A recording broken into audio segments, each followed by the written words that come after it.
Hello, dear friends and family. I am in Plaskett on June 7th.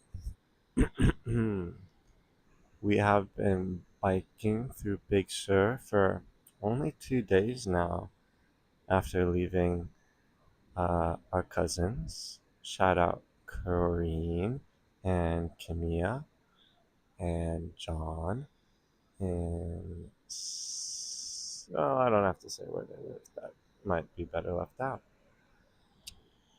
Um,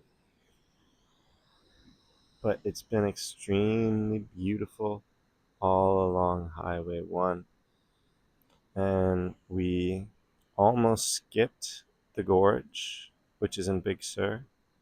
Um, but I am so glad that we doubled back for it because the only place that was more fun slash more beautiful was the Redwoods, Redwood National Park.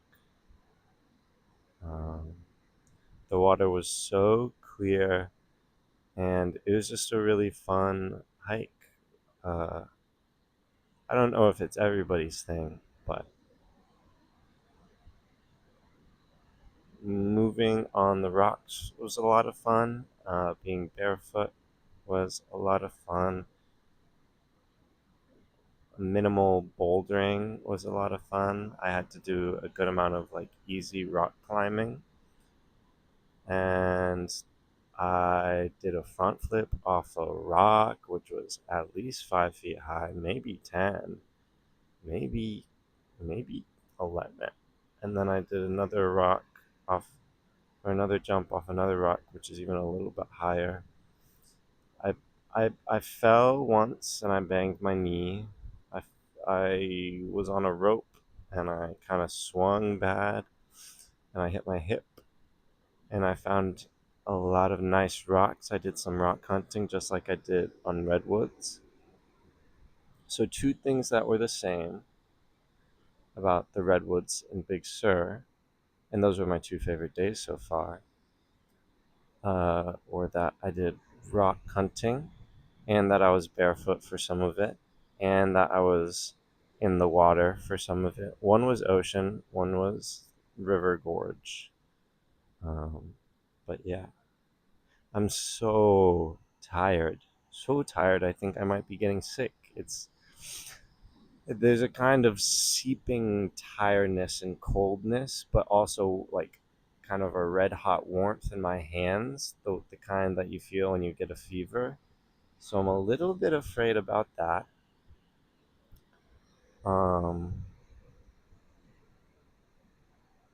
it was such a good day. Bonded with Ben a lot, which was great.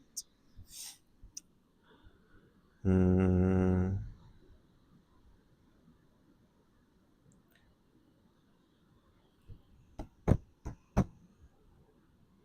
I reached out to Dave Learned today. So, well, I also reached out to Mac. I guess uh, I'm trying to make plans a little bit for the future. I'm not really sure what time my New York stuff will start. Is that a human in the water? What was that? I'm not really sure when my New York plans will start. I've got to submit my applications first. But I would like to not dilly dally when I get back to Lawrence, which is odd because I love dilly dallying. Of course, I'd love to help my mom in however I can, and my sisters however I can. I should also, but I feel I should also do more than that. So I reached out to Mac about shadowing as a bartender, and I reached out to Dave about maybe helping with Stratford House, with a little plus on the side of maybe staying there. And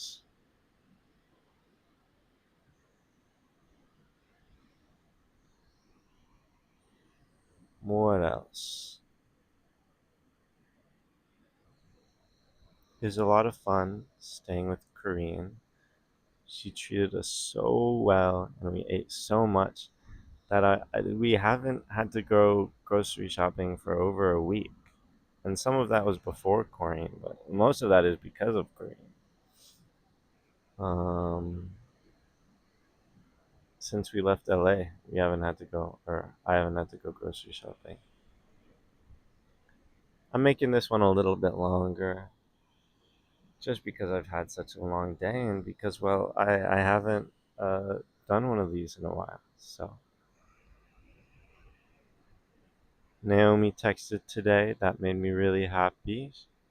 She, Ava, and Tilly got the letter that I sent. Um, mm, I was listening, to the audiobook of Anna Karenina, and for a while I wasn't too into it. I'm not sure why. Maybe it's because my favorite character was no longer my favorite character. I think I'll just spoil it. Spoiler warning. Mm. Well, Anna Karenina was my favorite, along with Kitty. And then, obviously, that relationship fell apart immediately um, because of Bronsky. Basically, Bronsky was kind of in love. No, pretending, not fooling around, was flirting to a heavy, heavy degree with Kitty. And Kitty thought that they were going to get married, so she rejected a proposal from another person in order because she thought Bronsky was going to propose and she wanted to marry Bronsky because she was in love with Bronsky. And then Bronsky was not really in love with her, and Bronsky fell in love with Anna Karenina, who Kitty also really loved, slash liked, adored, aspired to be more like. And then, yeah, Bronsky left his life behind, sort of. Changed what he was doing in his life in order to follow Anna Karenina back to St. Petersburg and just try to gain her affections. And he succeeded. He succeeded, in my opinion, too quickly in the story. I don't know, 12 hours in, but it happened like probably closer to 7 hours in. And there's still 20 hours left. So I wonder how that's going to continue to unravel. What did I want to talk about? There were moments in the book today that were really something, and I wish I could remember. But so many parts of the book feel so relatable where I'm like, yes, I've seen that relationship elsewhere, and I love to just think about it. And yeah, I've been this person before.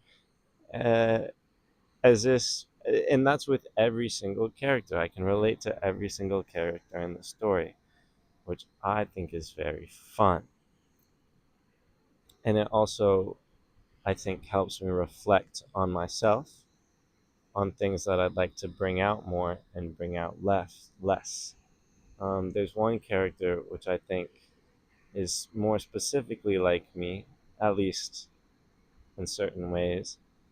Um, and his name is. I'm sorry, they're all Russian names, so they're hard for me to remember. Um, Levin. Levin something. Um, and he's sort of disagreeable, but he's honest. But he's not particularly nice or cool. He's sort of just honest, and he's not mean, but bordering on selfish. Anyways, he has like the honesty is good, but it's not in the way that he does it. So that's something to reflect and think about. Um, and then there was a moment in the book today that I really liked, where they said something that I think I agree with, which is actually no, I changed my mind.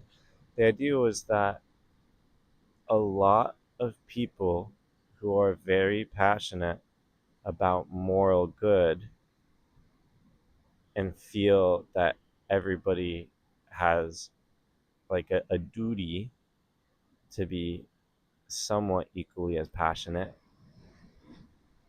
or that everybody has a duty to be morally good to the best of their ability. Those people aren't passionate people. They don't have passions of their own. Um, and the moral good isn't even a passion for them. It's just rationality based. And that really struck me, and for a minute I really thought it was true. And then I was like, man, I think plenty of people are very passionate about it. And to a degree, I think I am myself, even though my first thought was, hey, that's me, because I feel I don't have a strong passion outside of that. Um,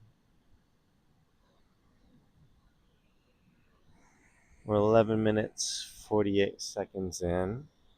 The sun continues to set. We're gonna be spending the night at a fire station, which I'm very excited about.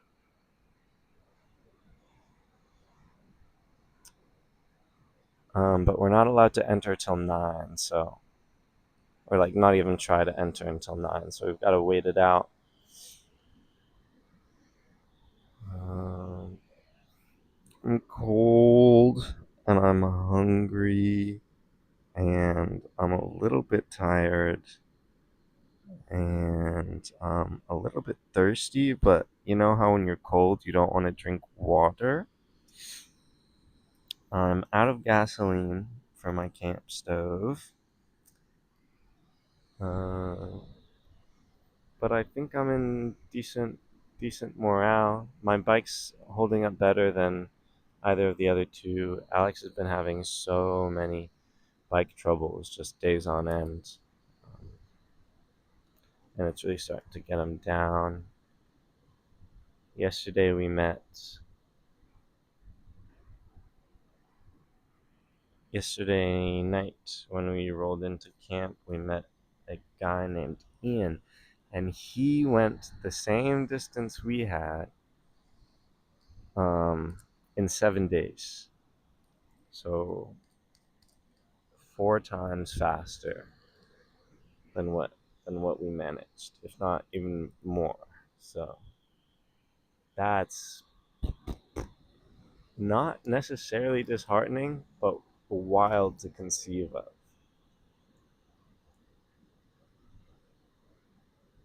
So impressive. We have a slightly bigger day tomorrow, 60 to 70 miles. Slightly bigger, more than double than what we did today, and it almost killed me. Like, we're rolling in so late. So I'm probably gonna have to talk to the boys and be like, hey, I gotta leave early in the morning tomorrow, or else I'm not sure I can make it to our next location. If we even have a location, we only reached out tonight to find out if we do have a location. Oh God, oh God, oh God, oh God. And we haven't had much service out here, and it's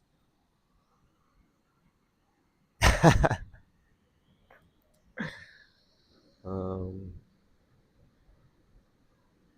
all is well, all is well. But tomorrow will be many miles, more miles than we usually do, less miles than Ian has done for any days of this trip.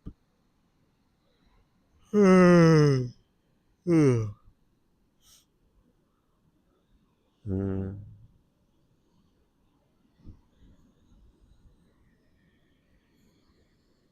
Okay. I love you guys. Um,